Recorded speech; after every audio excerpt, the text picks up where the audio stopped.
Prudencio Guzmán Naranjo, biólogo, profesor, escultor y muchas otras cosas más. Mi personaje de hoy, nacido en un año del siglo pasado en el Paseo de Chile, en la capital Gran Canaria, ha dedicado toda su vida a la creatividad tanto profesional como personal. Su constante acercamiento a la naturaleza, incluso desde pequeño, en que la playa de las canteras y sus fondos marinos eran su distracción, extrayendo diferentes seres para su posterior estudio, y así poder amortizar su pequeño juego de química que le había sido regalado en un anterior Día de Reyes. Pruden para los amigos, pasa a la historia de las ciencias marinas por ser uno de los fundadores del Instituto de Ciencias Marinas de Canarias. Su lucha constante por avanzar en este campo, a pesar de los escasos recursos suministrados por la clase política, le hace ser reconocido en diferentes escenas de la investigación marina. A partir de ahora y durante 60 minutos tendremos ocasión de entrar en su interior y conocer a este hombre de apasionante personalidad. A cruzar otros mares de locura, cuida que no naufrague tu vivir. Cuando la luz del sol... Pruden, ¿cómo recuerdas tu infancia? Pues mira, yo el recuerdo de mi infancia es, se basa fundamentalmente en una infancia felicísima, porque tuve la gran suerte de nacer en esta casa donde estamos. Uh-huh. Y entonces, pues aquí, claro, con el jardín, que era donde yo desarrollaba casi toda mi actividad, pues ahí me divertía, sin salir prácticamente de casa me divertía muchísimo. Uh-huh. Pero es que además en aquella época, este Paseo de Gil era también parte de la casa, se puede decir, porque no pasaba prácticamente un coche, sino cada hora, una cosa así. Entonces, claro, era una maravilla, porque mis amigos y yo jugábamos ahí fuera al fútbol, en medio de la calle. Y claro, era pues una tranquilidad. Mis padres nos dejaban salir y estábamos por ahí con los amigos, las amigas y tal, y teníamos aquí una especie de pequeña pandilla y nos divertíamos muchísimo. O sea que fue una infancia feliz. Porque cuando hablamos tú de pequeño, tus sitios de juego, me imagino también tenías el Parque de San Telmo. Yo no sé si te dejaban tus padres ir tan lejos. Sí que iba. Cuando yo iba al Parque de San Telmo, no estaba hecha la avenida marítima, por supuesto. Llegaba el agua. Y entonces el agua llegaba, estaba el muelle de Las Palmas, uh-huh. Y yo me iba con mi cañita hasta el muelle de Las Palmas, primero cogía lombrices por las inmediaciones que habían, levantando callados, aparecían las lombrices y tal, me hacía con mi puñadito de lombrices y me llevaba mis pescas allí en pleno Parque San Telmo. Que ya estaba allí, el amigo Benito Precaló estaba allí. Sí, bueno, de tiempo inmemorial, estaba allí en medio del muelle de Las Palmas. Y que además, si te adentrabas un poco en el muelle, ya había una zona que estaba media derruida, ¿no? Porque el mar allí estaba fuerte. Uh-huh. Total que mis paseos eran cotidianos, ¿no? Al Parque de San Telmo. ¿Cómo recuerdas tú las Navidades cuando tenías 6, 7 años, 8 años? ¿Cómo las recuerdas en aquella época? Pues mira, era una cosa muy, muy, muy gozosa también, porque mira, llegaban las Navidades y mi madre era una gran repostera, y entonces hacía todos los dulces esos que se estilan en Navidad, hacía los famosos pasteles de carne, estos, hacía de todo, hacía polvorones y tal. Mi madre era Bueno, y si tú ves también cómo cosía, cómo cuidaba el jardín, era polifacética y además todo lo hacía bien. Entonces, entre eso y que mi padre también era bastante manita, yo creo que ahí fue una cosa que fue una escuela para nosotros, para sus hijos. Y por ejemplo, mi hermano, pues también era un manita, también se le daba muy bien hacer cosas, ¿no? Y en fin, pues esa era un poco la... ¿Y los Reyes cómo los recuerdas? Los Reyes los recibíamos en este salón, precisamente, y además cada uno de los hermanos tenía un salón destinado, de tal manera que a mí me tocaba este sillón de aquí, y aquí es donde aparecían mis reyes.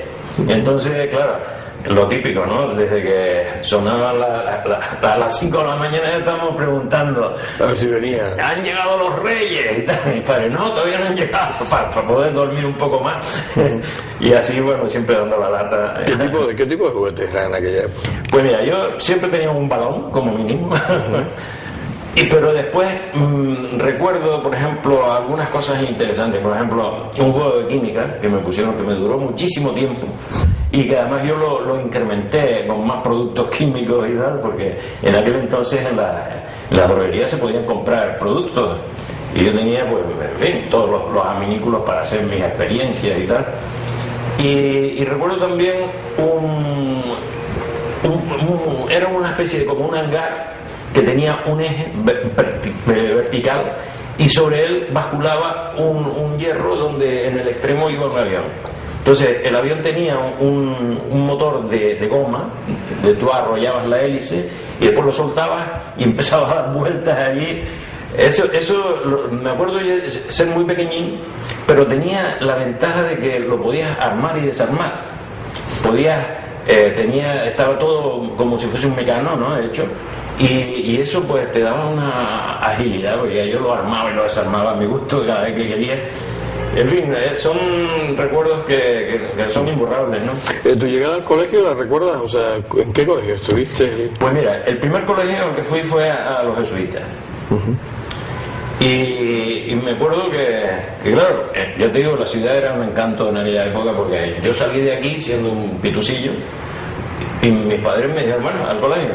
Y de aquí al colegio de los jesuitas hay una tiradita, ¿no? Sí. Pues yo cogí por ahí para allá, llegando casi, me encontré a un chico estupendo, que después me hice gran amigo suyo, y me dijo, ¿vas al colegio? Digo, sí. Pues no, vamos juntos y tal. Entonces él me contaba que él estaba ya en un curso superior al que yo iba. Yo iba se le llamaba un ínfima, que era pero él estaba ya en el siguiente. Y entonces me fue explicando y tal, me dijo, ya verás que no sé qué, nos hicimos muy amigos. Y después él precisamente estudió biología. Y bueno, y tuvimos mucho contacto porque él hizo una tesis doctoral muy interesante sobre el colesterol, precisamente. O sea que aquella amistad que nació así casualmente de dos peques allí hablando, después, en fin, él desgraciadamente ya falleció hace ya unos años. Los jesuitas, me imagino que en aquellos tiempos, bueno, los colegios de cura era lo que se estilaba, ¿no? Llevar a los niños a los colegios de cura. ¿Y cómo era aquella educación? ¿La recuerdas? Pues mira, sinceramente te digo, no fue una educación, digamos, educación en el sentido más, digamos, espiritual que material. Yo me acuerdo que yo salí yo estuve hasta cuarto curso, y en cuarto curso yo no tenía ni idea de nada, te lo digo con franqueza. Sin embargo, la formación, digamos, humana, sí, porque sinceramente no me arrepiento de haber estado en el colegio, porque siempre es bueno atender a las dos cosas, ¿no? Pero en lo que es formación técnica, formación de estudio, yo de allí salí limpio como una escopeta. Entonces me fui al Instituto Pérez Galdós, famoso Instituto Pérez Galdós, que estaba entonces en la calle Canaleja.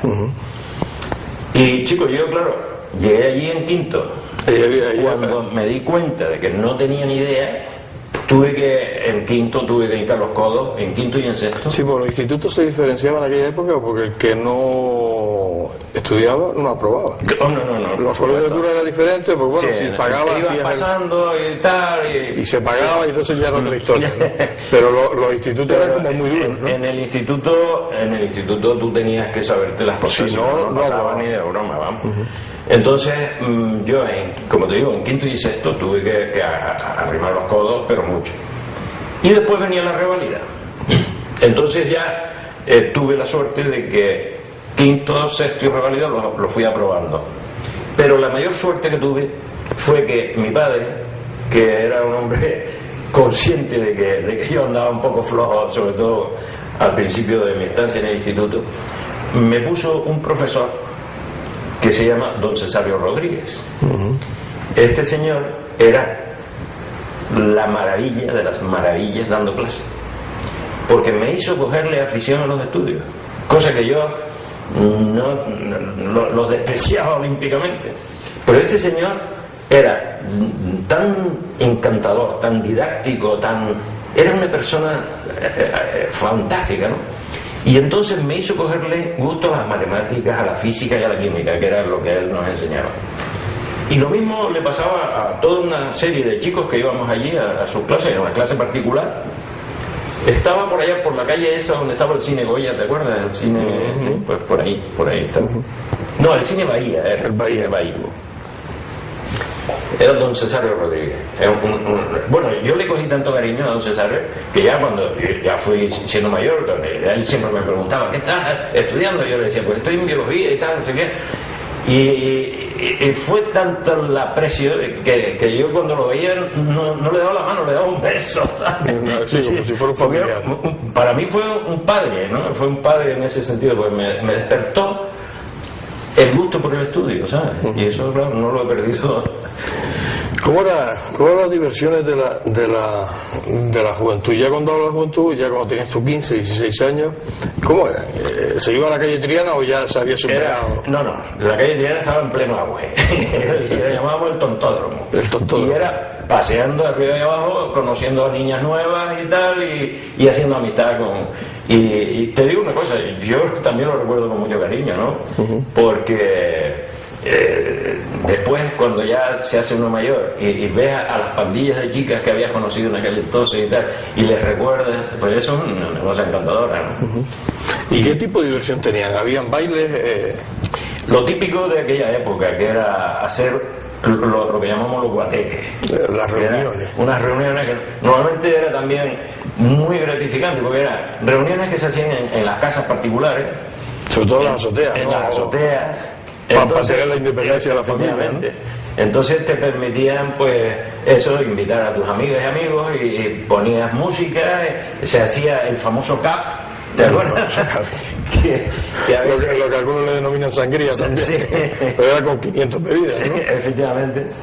Y entonces, en fin, según la picardía, unas veces le poníamos más alcohol, otras menos, según nos daba. Y los bailes lentos siempre se usaban, ¿no? Sí, también, o sea que había de todo. Pero siempre bajo la vigilancia de los mayores, sí, que siempre se daban una vueltecita para ver cómo iba la cosa, ¿no? Tú terminas de estudiar y te vas a la universidad. Sí, yo... No, terminas de estudiar hasta Preu, llegas hasta Preu. Sí, hice el Preu aquí. Y entonces ya yo tenía claro que quería hacer biología. Y entonces... ¿Y eso por qué te surge esa afición? Pues la biología me surgió, vamos, con toda seguridad, me surgió en la playa de las Canteras. Fíjate tú qué curioso. Yo era a mí me gustaba mucho la natación, y estaba siempre en el agua. Y entonces... mis padres me regalaron unas aletas, unas gafas y un tubo, que eso eran de los primeros que llegaban aquí, porque en aquel entonces no se veía prácticamente gafas submarinas y eso. Aquello para mí fue el descubrimiento, porque la playa de las Canteras en aquel entonces era un acuario precioso, era una maravilla. Y es que encontrabas de todo tipo de invertebrados, algas.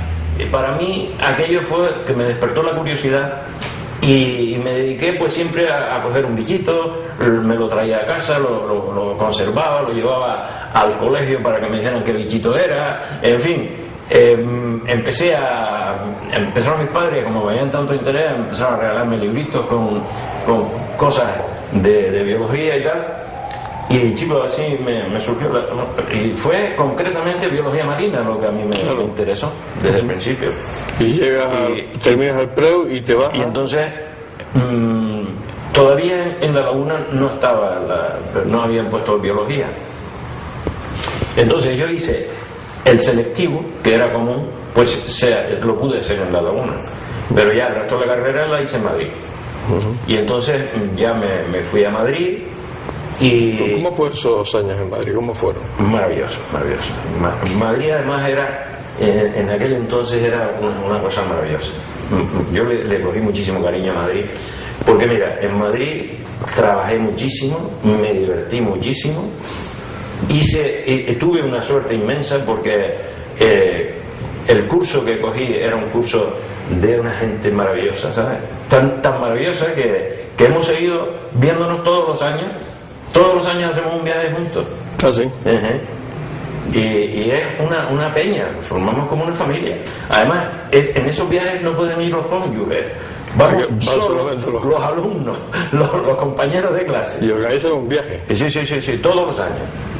Eso es una maravilla. Eso es importante, ¿no? Sobre todo. Y otra gran suerte que tuvimos es que nos tocaron unos catedráticos excelentes. Eran en la Complutense de Madrid. Y entonces los catedráticos eran de primera línea y nos dieron una formación excelente. Y eso se tradujo en que la mayoría de nosotros enseguida, unos nos hicimos catedráticos, otros se hicieron en fin, de investigadores de distintas instituciones, en fin, una gente preparadísima salió, ¿sabes? Eso fue una gran suerte, fue una promoción magnífica, ya te digo. Ahorrador de electricidad Stamina. Tras muchos años de implantación en Canarias, les ofrecemos la posibilidad de ahorrar de un 10 hasta un 35% del consumo de su factura de electricidad. Tenemos un ahorrador que se adapta a sus necesidades, sea cual sea su tipo de negocio o industria. Muchos ahorradores puede encontrar en el mercado, pero solo Stamina ha demostrado su eficacia. No deje que los gastos abusivos de electricidad afecten su economía de negocio. Pídanos presupuesto sin compromiso al 921-481-249. Ahorrador de energía Stamina, la solución a sus problemas de exceso de consumo. Ahorre de un 10 hasta un 35% de su factura de electricidad.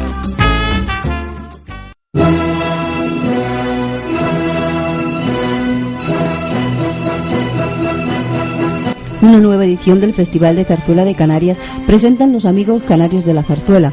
El Teatro Cuyás será el escenario de estas magnas obras. Un magnífico elenco de cantantes que estarán acompañados por la Orquesta Filarmónica de Gran Canaria, la Orquesta Sinfónica de Las Palmas y el Coro del Festival de Zarzuela de Las Palmas de Gran Canaria. Completan un programa musical a la altura que este festival se merece. Tienen una cita inexcusable con el Festival de Zarzuela de Canarias. Venta anticipada en entradas.com o en las propias taquillas del Teatro Cuyás. Más información en Los Amigos Canarios de la Zarzuela.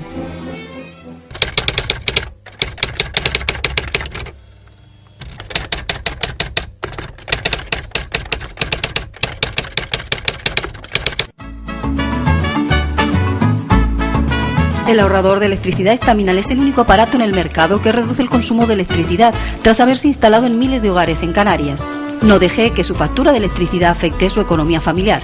El ahorrador Staminal le garantiza una reducción de un 10 hasta un 35% de su recibo de luz.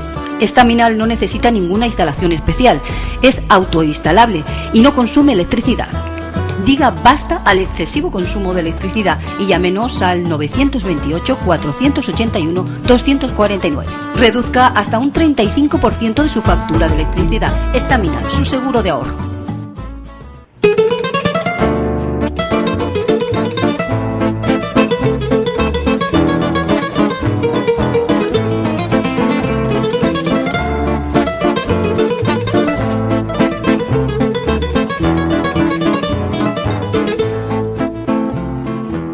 Ya Ya transcurrido unos minutos de conversación y debo reconocer que esa naturalidad e interioridad con que nos va detallando su vida nos deja como que el tiempo no ha transcurrido y que estamos en el primer minuto de conversación. Su sencillez en el diálogo y su desarrollo de las distintas situaciones vividas por él en su infancia y adolescencia nos va permitiendo entrar de forma casi sin darnos cuenta en su interior y dejándonos un sentimiento placentero de bienestar. Pero sigamos escuchándolo, nos queda todavía tanto tiempo. La vida inclemente te separa de mí. Llegaste a Madrid, como tú decías, te lo pasaste muy bien, estudiaste mucho y terminaste tu carrera. Sí. Pues nada más, bueno, precisamente terminando la carrera yo ya tenía la idea de meterme en el Instituto Español de Sonografía, hacer oposiciones y tratar de entrar en el Instituto Español de Sonografía. Entonces, cuando regresé aquí a Las Palmas, ese mismo verano, entonces me citó Juan Pulido Castro, que era entonces presidente del Cabildo, y me explicó que tenía la idea de hacer un centro de investigación marina, porque aquí pues siempre habíamos estado un poco de espaldas al mar, y entonces él, que era un hombre además de muy inteligente y un hombre de ciencia, además un gran catedrático, pues entonces me dijo que en fin, que él era además un gran marinero, porque él tenía su propio barco y en fin salía a navegar y era un hombre muy entusiasta. Pues entonces me explicó esto y a mí, vamos, a mí aquello me pareció, me estaba encomendando el que yo empezara a colaborar con él en y estamos hablando de que tú tendrías que 20 y poco de años. Sí, unos 29 por ahí tendría. Total que aquello me entusiasmó. Y entonces ya cambió mi objetivo de ir al oceanográfico, puesto que si aquí se iba a tratar de hacer un centro, pues yo me iba a volcar en el tema. Pero claro, yo tenía un problema, y es que yo tenía que resolver mi modus vivendi, digamos, de alguna manera. Primero que nada, tenía que ocuparme de poder ser autosuficiente económicamente. Y entonces saqué las oposiciones de profesor de instituto. Tuve la gran suerte de que en la primera convocatoria que me presenté lo saqué, eso fue una suerte enorme, pero me solucionó ya el tener mis clases, y luego todo el resto del tiempo lo dediqué a ir gestando lo del Instituto Canario de Ciencias Marinas. Entonces el Cabildo lo primero que hizo fue promover una serie de becas.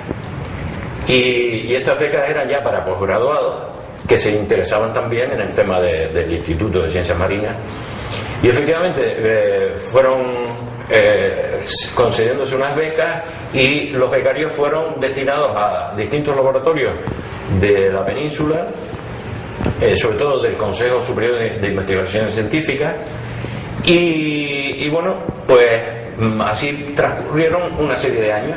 Mientras tanto se fue fabricando el edificio, y entonces ya dejó la presidencia Juan Pulido y fue sustituido por Lorenzo Olarte.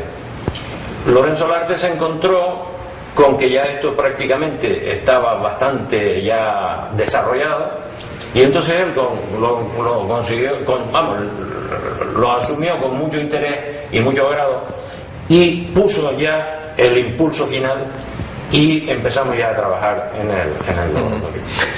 En el entretanto, en tu vida familiar, ¿te casas? Sí, yo me casé prácticamente nada más terminar la carrera, me casé. Al año siguiente nació mi primer hijo.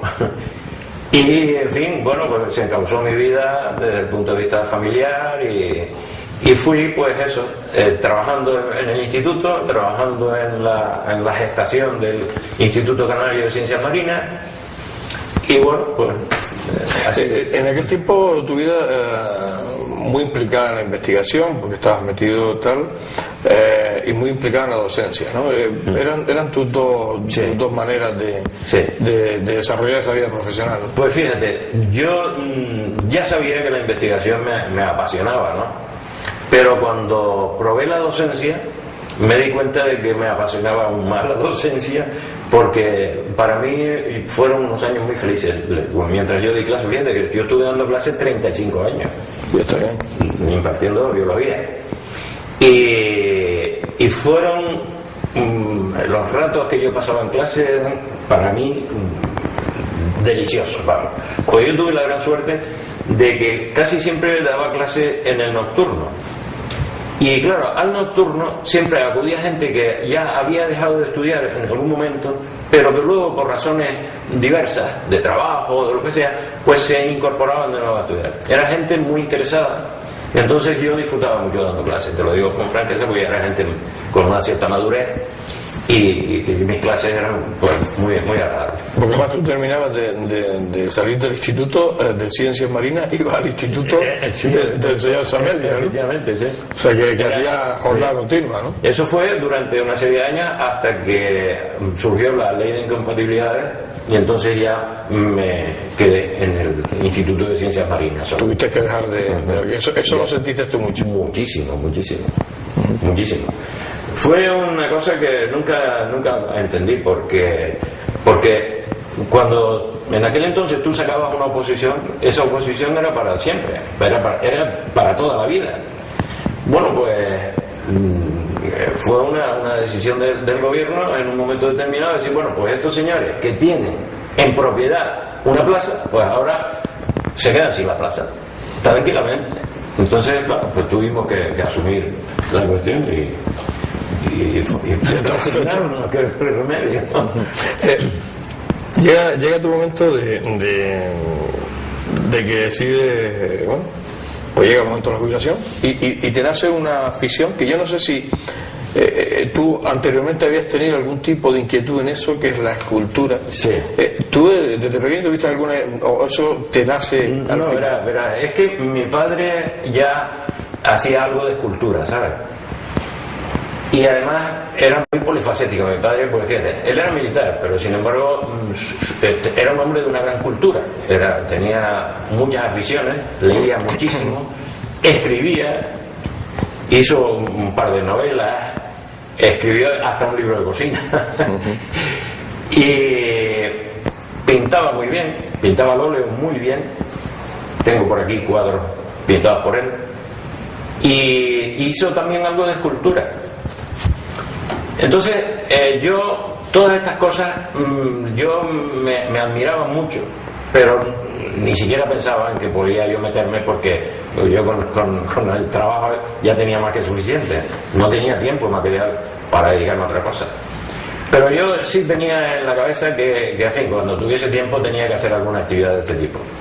Entonces no hice sino jubilarme, y bueno, ya antes de jubilarme hacía algunos pininos, porque me gustaba mucho el aeromodelismo, por ejemplo, y hacía cosas de aeromodelismo, y después ya empecé a trabajar en cosas de mecánica, hacía bombas, motores de vapor, en fin, bombas aspirantes impelentes, que siempre todas estas cosas me encantaban. Gracias para tenerlas tú allí. Sí, pues, manías por afición. En el taller tengo un torno mecánico en el que mecanizaba mis piezas, y entonces me di cuenta de que hacía falta fundir, que había que fundir bronce, porque para hacer las piezas primero tenía que tener el bloque para luego mecanizarlo y tal, y ahí fue cuando empecé a interesarme por la fundición, muchísimo antes de empezar con la escultura.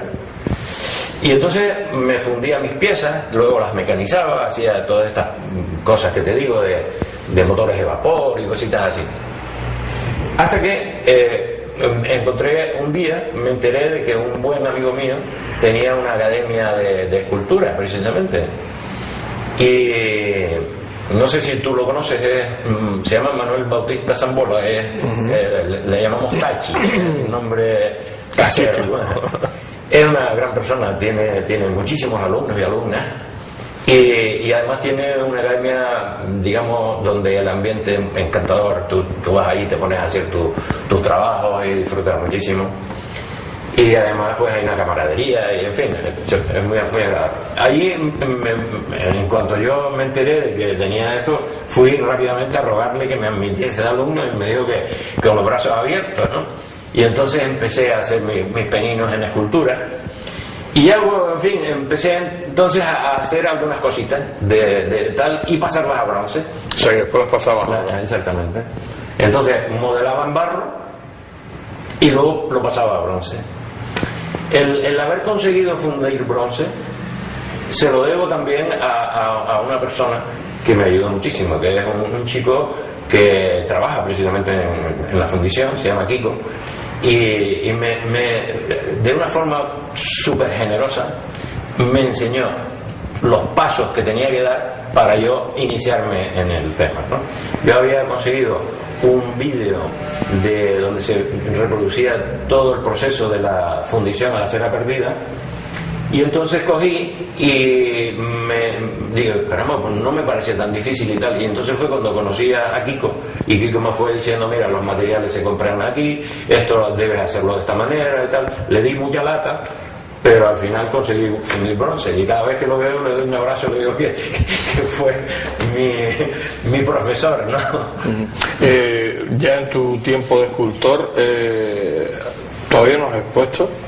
No, no he hecho ninguna exposición, aunque ya tienes material. Sí, tengo algunas piezas, bueno, algunas hay por aquí, ya las veremos ahora. Porque el hacer una escultura esta de bronce, esto lleva un tiempo, ¿no? Es un proceso laborioso. Luego, si quieres, en el taller te explicaré un poco más o menos cómo es el proceso. Es laborioso, pero no es complicado, ¿sabes? Es laborioso, eso sí, pero en fin, se hace, y sobre todo cuando tienes afición lo haces encantado, porque te diviertes mucho. Yo he tenido muchísima suerte también, porque cuando yo empecé a fundir para hacer cositas de mecánica y tal, pues coincidí con un amigo mío que entonces no lo conocía, lo conocí en esta, porque íbamos a ver a un señor que era el último fundidor que quedaba en la isleta, se llama Mastro Paco. Y entonces yo, cuando me enteré, fui allí. Mastro Paco era un hombre muy agradable y tal, y me permitió que fuera al taller para ir informándome un poco también de cómo se hacía, porque él fundía a la arena. Y lo que me enseñó el otro señor Kiko fue la fundición a la cera perdida. Son dos procesos diferentes. Y allí en el taller de Mastro Paco coincidí con un amigo que es Antonio González, que es también fundidor, y que más o menos hemos seguido aprendiendo paralelamente los dos, y tanto es así que luego hemos coincidido en la Academia de Escultura, y al final hemos terminado fundiendo juntos un poco a la limón, porque el fundir una persona sola es un poco peligroso, pero si lo haces en combinación con otra persona que también entienda, pues ya la cosa es mucho más llevadera, ¿no? Y entonces Antonio y yo pues tenemos el proyecto de hacer una exposición conjunta. Vamos a ver si algún día la hacemos. Porque ya han hecho las indagaciones para poder presentar esa exposición. Sí, más o menos ya sabemos dónde la vamos a hacer, y más o menos no hemos puesto fecha, porque si ponemos fecha ya nos agobiamos. Ya tenemos que trabajar con fecha fija, y preferimos, nosotros como lo hacemos por hobby, pues preferimos ir a nuestro aire. Cuando tengamos el número de piezas que ya consideremos interesante, entonces ya terminamos de concretar cuando hacemos la exposición. Pues yo imagino que el que se dedica a la escultura o se dedica a este tipo de arte lo hace por afición, no por pensar que vas a vender alguna obra. Sí. ¿O te gustaría vender alguna obra por cuestión de artista, de decir que a alguien le interesa tú? Nunca he vendido nada, ni me ha pasado por la cabeza siquiera, porque cuando hago una figura, aunque lo que hago no son cosas del otro mundo, ni mucho menos, Pero cuando hago una figura me encariño tanto con la figura que ni se me pasa por la cabeza venderla, ¿sabes? O sea que ni siquiera ni regalarla, porque es como si fuera tuya. Sí, bueno, regalarla ya es otra cosa.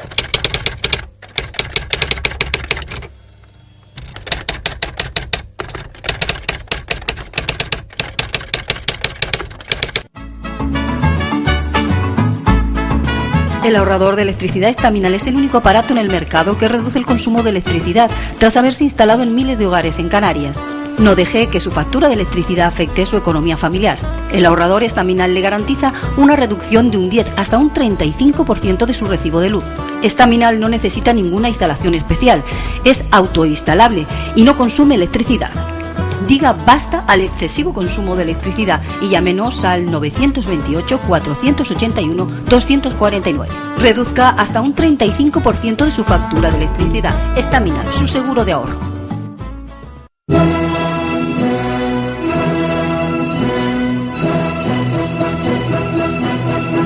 Una nueva edición del Festival de Zarzuela de Canarias presentan los amigos canarios de la zarzuela.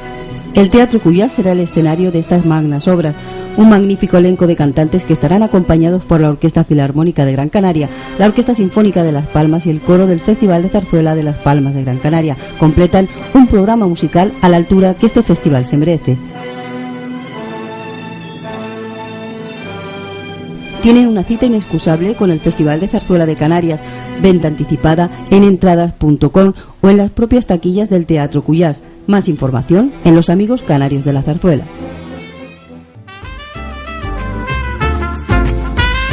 Ahorrador de electricidad Estaminal. Tras muchos años de implantación en Canarias, les ofrecemos la posibilidad de ahorrar de un 10 hasta un 35% del consumo de su factura de electricidad. Tenemos un ahorrador que se adapta a sus necesidades, sea cual sea su tipo de negocio o industria. Muchos ahorradores puede encontrar en el mercado, pero solo Estaminal ha demostrado su eficacia. No deje que los gastos abusivos de electricidad afecten su economía de negocio. Pídanos presupuesto sin compromiso al 928-481-249. Ahorrador de energía Estaminal, la solución a sus problemas de exceso de consumo. Ahorre de un 10 hasta un 35% de su factura de electricidad.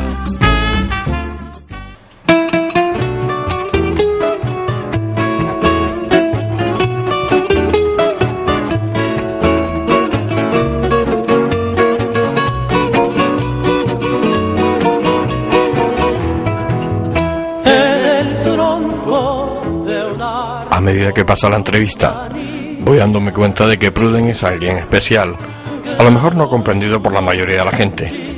Su afán creativo y por otro lado su preocupación por los demás reflejado en los 35 años que dedicó a la enseñanza desde su cátedra de instituto, lo colocan al frente de esos hombres que plantan y siembran, no para su riqueza personal, sino para la riqueza y formación del prójimo.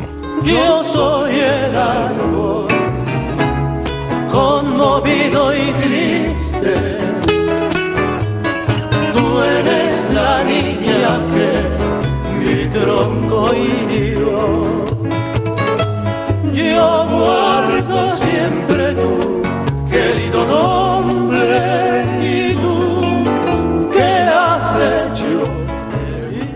Déjenme que lo siga escuchando, invitándolos a que hagan lo mismo.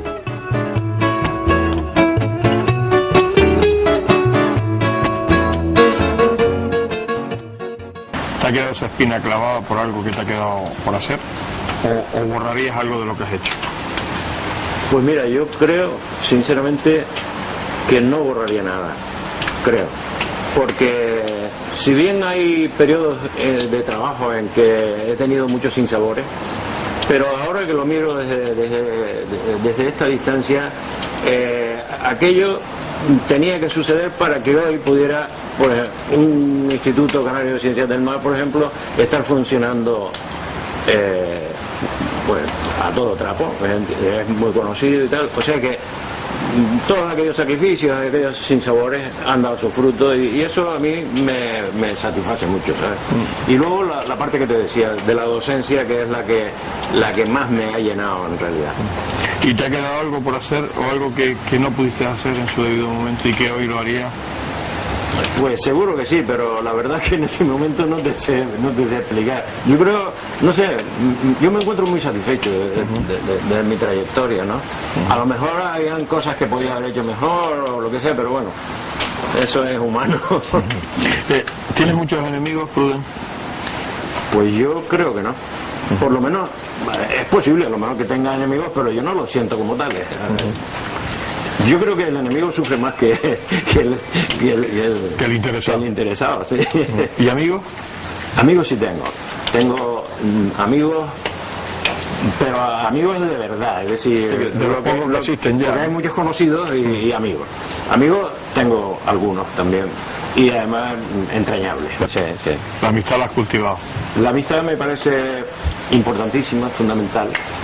Y la amistad yo lo considero, porque el hombre ha de tener cubierto su afectividad.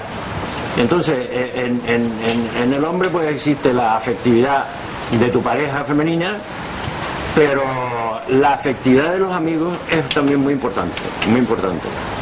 La amistad tiene un valor grande, porque yo he tenido amigos que se han ausentado durante 20 años, y a los 20 años, concretamente uno que se fue a Sudamérica a trabajar, y estuvo allí, se casó, tuvo hijos y tal, y a los 20 años volvió, me dio un toque de teléfono y seguimos, vamos, como si hubiésemos estado ayer juntos.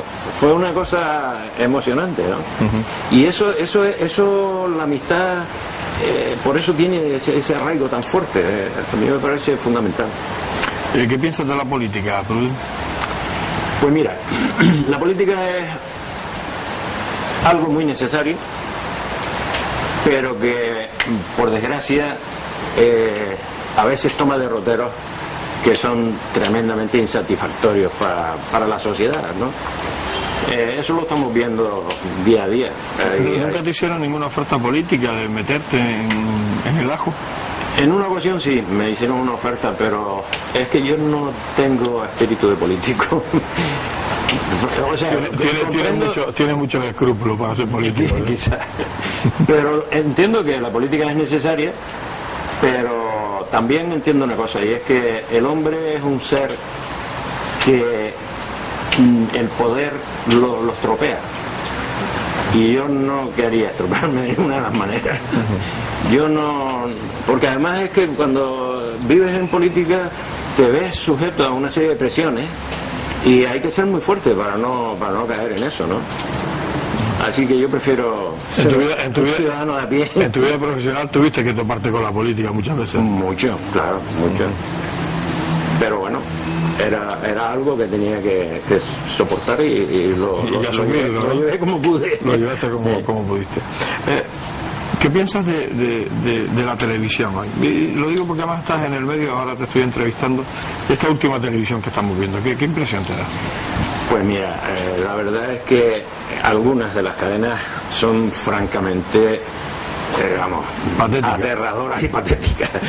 Sí, porque hay cosas que tú dices, pero si esto no tiene interés ninguno, ¿cómo es posible que se esté transmitiendo un programa?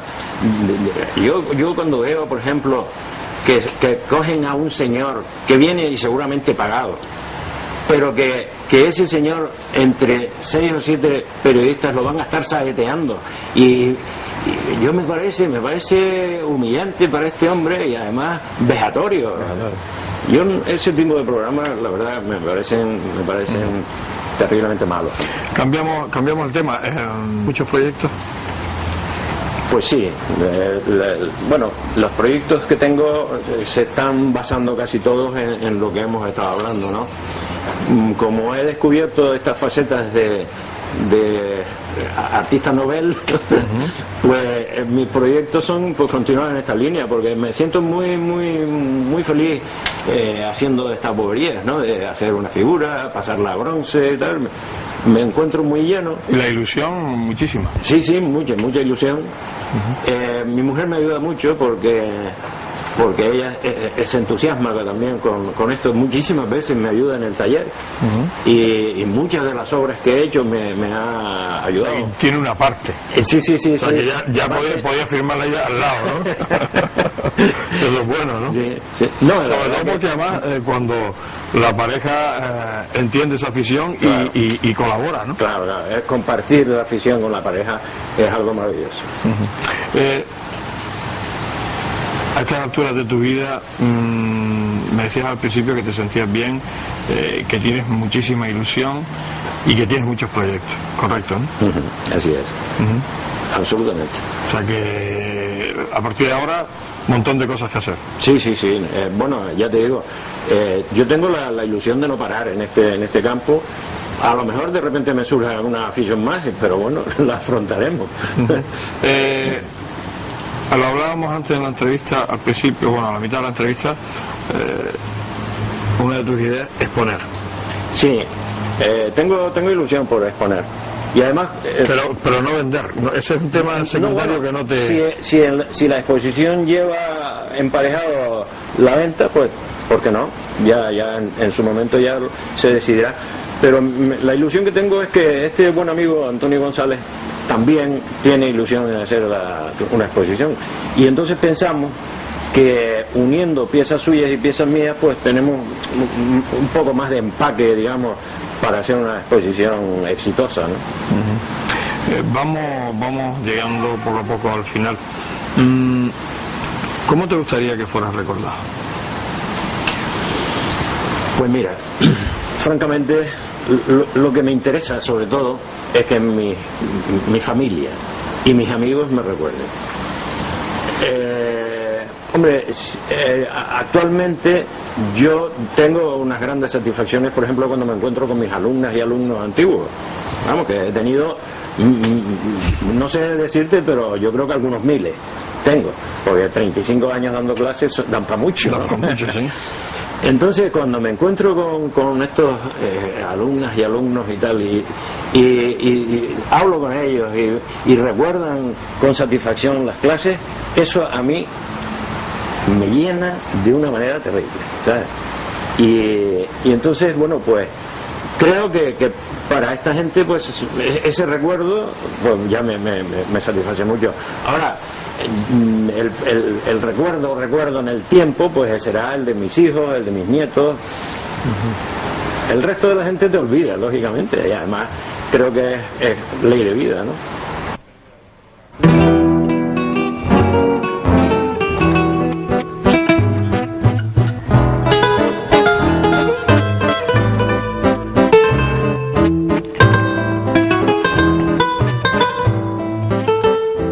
Hemos llegado al final de nuestra entrevista.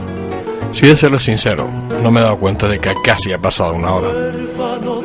Ha logrado durante ese tiempo, que a mí me parece que no ha transcurrido, llevarme a su interior, dejándonos ver la gran humanidad que tiene. La ilusión por la vida que sigue manteniendo nos envuelve y nos hace pensar cuál es el verdadero camino que debemos tomar en determinados momentos, cuando nuestra existencia pasa a ser larga. Los últimos minutos que converso con Pruden antes de mi partida son acerca de sus proyectos, de su futura exposición con su amigo Antonio, de seguir creando en su taller, de nuevas ideas que quiere llevar a cabo. En fin, como decía al principio de esta entrevista, estamos delante de un creador y eso en los tiempos que corren es difícil afirmarlo. Sigo por el mundo rodando sin poder arrepentirme. Puede ser que encuentre... Prudencio Guzmán Naranjo, profesor, biólogo, escultor, amigo de sus amigos, buena persona. Poco me queda por decirte, solo que me has hecho pasar un momento inolvidable y que espero que todos tus proyectos e ideas sigan su curso en tu vida y se vayan realizando. Esa es la verdad de mi vida, mi única verdad.